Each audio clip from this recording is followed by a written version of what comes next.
Next we have a one man show. One man ഷോയുമായിട്ട് വേദിയിലേക്ക് എത്തുകയാണ് ദിലീപ് പുലാമന്തോൾ.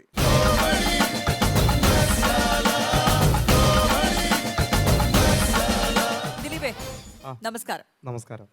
ഈ പുലാമന്തോൾ എവിടെയാണ്? പുലാമന്തോള് മലപ്പുറം ജില്ലയിലെ പെരിന്തൽമണ്ണ പുലാമന്തോൾ. പട്ടാമ്പി കഴിഞ്ഞ് കൊപ്പം പുലാമന്തോള്. ഓക്കെ, ഈ കൊപ്പം വരെ കേട്ടിട്ടുണ്ടെന്ന് തോന്നുന്നു, പക്ഷെ പുലാമന്തോൾ ആദ്യമായിട്ട് കേൾക്കാണ്. പുലാമന്തോള് ഇനി ഞാൻ ഉണ്ടല്ലോ, ഇപ്പൊ ഇനി അറിഞ്ഞോളൂ എന്തായാലും. അപ്പൊ ദിലീപിലൂടെ ഇനി അറിയപ്പെടാൻ പോകുന്ന സ്ഥലമാവട്ടെ പുലാമന്തോൾ. Very good. അപ്പൊ ദിലീപിന്റെ പെർഫോമൻസ് എന്താണ് സ്പെഷ്യാലിറ്റീസ്? കുറച്ച് ഒരു 4-5 സ്റ്റാർസിന്റെ ശബ്ദം. ഓക്കെ. ആദ്യമായിട്ട് വില്ലൻ കഥാപാത്രത്തിൽ നിന്നും ഇപ്പൊ കൊമേഡിയൻ താരമായി കൊണ്ടിരിക്കുന്ന ബാബുരാജ്. ഓക്കെ. ഞാൻ നമ്മുടെ SPയിലെ മേനോൻ സാറിന്റെ വീട്ടിലെ കുക്ക. സാറ് നല്ല പണിയെ കാണിച്ചു. മിനിഞ്ഞാന്ന് സാറ് വരുമെന്ന് പറഞ്ഞുകൊണ്ട് നല്ല നാടൻ കോഴിക്കറി, കൊടമ്പുളി ഇട്ട് വെറ്റിച്ച നല്ല ചെമ്മീനും. എന്നിട്ട് എന്തൂട്ടാ, എല്ലാം ഞാൻ തന്നെ തിന്ന് തീർത്തില്ലേ. ഒന്ന് വിളിച്ച് പറയാനായിട്ട് സാറിൻ്റെ ഒരു മൊബൈൽ ഫോണെങ്കിലും മേടിച്ചൂടെ? അല്ലെങ്കിലും കള്ളുടിയന്മാർക്കൂടെ ചോദിക്കാനും പറയുന്ന ആളില്ലല്ലോ. ശശിയേട്ടാ, 2 രാധാസ്. Thank U.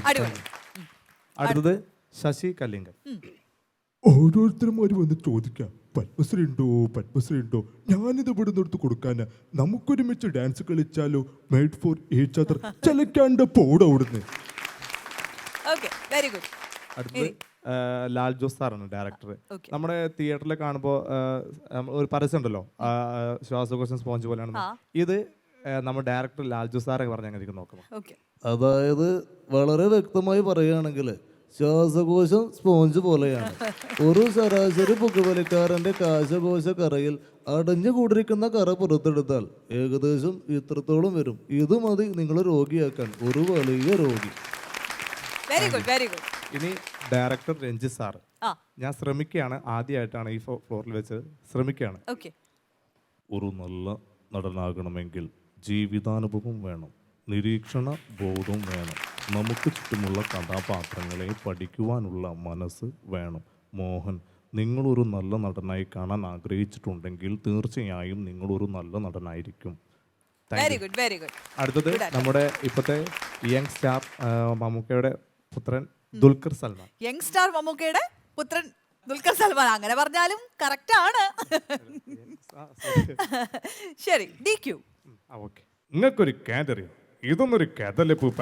ഡുപ്പാന്റെ ജോലി എന്നൊക്കെ പറഞ്ഞാലേ അത് അതിന്റെ പ്രൊസീജിയേഴ്സ് ഒക്കെ ഉണ്ട്. നിങ്ങൾക്കൊരു കാതറിയോ? നിങ്ങൾക്ക് ഇവിടെ ഒരു കമ്പ്യൂട്ടർ ഒക്കെ വെച്ചൂടെ? My question is what you want. ഓ, അടിപൊളി. അപ്പൊ ഇത്രയായിരുന്നു കയ്യിലുണ്ടായിരുന്നത്. Very good. എല്ലാം നല്ല അടിപൊളിയായിട്ട് തന്നെ ചെയ്തു എന്നാണ് എനിക്ക് ഇവിടെ അടുത്ത് നിന്ന് കേട്ടപ്പോൾ തോന്നിയത്. കുറച്ചും കൂടെ അകലിരുന്ന് കേട്ടവർക്ക് എന്താ തോന്നിയെന്ന് അവരോട് തന്നെ ചോദിക്കാം. നെൽസൺ ചേട്ടാ, ഇവിടേക്ക് എത്തിക്കാൻ വേണ്ടി ഓരോരോ ന്യായങ്ങൾ. അല്ല, അടിപൊളിയായിരുന്നു കേട്ടോ, ചെയ്തതെല്ലാം സൂപ്പറായിരുന്നു. പറഞ്ഞ ദിലീപ് പുലാമന്തോൾ. അതെന്തോന്നാ, എന്തായാലും നിന്റെ പേര് തന്നെ അത് അറിയും, അത് ഉറപ്പാ. നീ ആദ്യം തന്നെ വിശ്വാസമായിട്ട് അതങ്ങനെ പറഞ്ഞു. അത് അങ്ങനെ തന്നെ സംഭവിക്കും, അങ്ങനെ തന്നെ സംഭവിക്കട്ടെ. ആഗ്രഹിച്ചതുപോലെ തന്നെ നമുക്ക്, ഞാൻ ആദ്യമായിട്ട് അശ്വതി പറഞ്ഞ പോലെ ഞാൻ ആദ്യമായിട്ട് പുലാമന്തോൾ അല്ലേ, ആ പുലാമന്തോൾ ഇനിയും ദിലീപിന്റെ പേരിൽ അറിയപ്പെടും. അതിനൊരു സംശയമില്ല. അതിനുള്ള എല്ലാ സംഗതികളും കയ്യിലുണ്ട്. ഇപ്പൊ ചെയ്തതെല്ലാം ഗംഭീരമായിരുന്നു. എല്ലാ ദൈവാനുഗ്രഹങ്ങളും ഉണ്ടാകട്ടെ എന്ന് പ്രാർത്ഥിക്കുന്നു.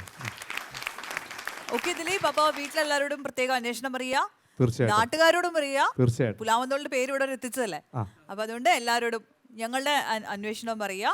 അപ്പൊ ആശംസകൾ. നമുക്ക് വീണ്ടും വലിയ വലിയ വേദികളിൽ വെച്ച് കണ്ടുമുട്ടാനുള്ള ഭാഗ്യം ഉണ്ടാവട്ടെ. വേറൊരു കാര്യം പറയാനുണ്ട്. പറയൂ. കൂടെ വരയ്ക്കുന്ന ലേഡി സ്റ്റാഫുകളുണ്ട്, ശ്രീബ, സുബ, പിന്നെ എന്റെ ബോസ് ലത്തീഫ്, അലി. ഇവർക്ക് വേണ്ടി ഒരു ഹായ് പ്രത്യേകിച്ച് പറയണം. അപ്പൊ ഈ പറഞ്ഞ എല്ലാവർക്കും വേണ്ടിയിട്ട് പ്രത്യേകിച്ചൊരു ഹായ്. Thank you. അതുപോലെ തന്നെ എന്റെ വൈഫിന്റെ അനിയത്തി സനിക സാന്ദ്ര, എന്റെ അനിയത്തി ദിനിഷ. പറഞ്ഞേക്ക്. പുലാമന്തോളിലുള്ള എല്ലാവരും ആയോ? അപ്പോ അപ്പൊ പ്രത്യേകിച്ച് വൈഫിന്റെ അനിയത്തിമാർക്കും പിന്നെ അതിന്റെ കൂടെ പറഞ്ഞ എല്ലാവർക്കും ഞങ്ങളുടെ എല്ലാവരുടെയും വക സ്നേഹം. ഇനി എക്സ്ട്രാ അശ്വതി സ്പെഷ്യൽ ഹായ് ഹൂയ് ഹായ് അതെല്ലാവർക്കും ഇരിക്കണം. Okay Dileep, thank you. Thank U.